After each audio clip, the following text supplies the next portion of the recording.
Let me start by informing you that today was Justice Abhay S. Oak's last working day in the Supreme Court. He received a heartfelt farewell from members of the top court bar on his last working day. Remarkably, just a day after the passing of his mother, he came to the court and presided over a bench to deliver as many as 10 judgments. After he retired, lawyers expressed their gratitude for his dedicated service to the nation and his strong stance against injustice. A ceremonial bench led by Chief Justice of India B.R. Gawai, as is the tradition, was held to honor the outgoing judge. Attorney General for India R. Venkataramani praised Justice Oak for his tireless work in protecting liberty, freedom of speech, and expression through his judgments, calling him a judge with a strong spine. Solicitor General Tushar Mehta recalled how Justice Oak always put duty first and shared heartfelt respect for him despite being on opposing sides in some times. Senior advocate Kapil Sibal, the former SCBA president, lauded Justice Oak's unwavering protection of liberty and compared his departure to a loss that creates an irreplaceable vacuum. Other senior advocates, including Dr. Abhishek Manu Singhvi, S.V. Raju, Gopal Shankara Narayan,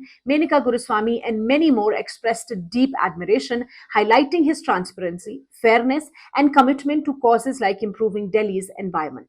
Chief Justice B.R. Gawai called Justice Oak an outstanding judge and extraordinary colleague, noting his dedication and resilience, such as returning to work immediately after the loss of his parents. The CJI also revealed that both he and Justice Oak have decided not to take any post retirement jobs. Justice Oak was praised as a teacher of law and ethics who emphasized that lawyers are officers of the court. His courtroom was known for encouraging ethical advocacy, and he was recognized for his immense energy and dedication, including helping establish the National Law University at Aurangabad. Let me tell you, in a lighter moment, Justice Oak joked that today was his only day that he allowed lawyers to speak freely, drawing laughter. In his farewell speech, Justice Oak expressed his humble commitment to upholding constitutional liberties, acknowledging that firmness sometimes meant offending people. He recalled advice from a great judge that a judge must not seek popularity but must uphold constitutional principles firmly. Ending with gratitude, he reflected on his judicial journey from starting practice at the Bombay High Court in 1983,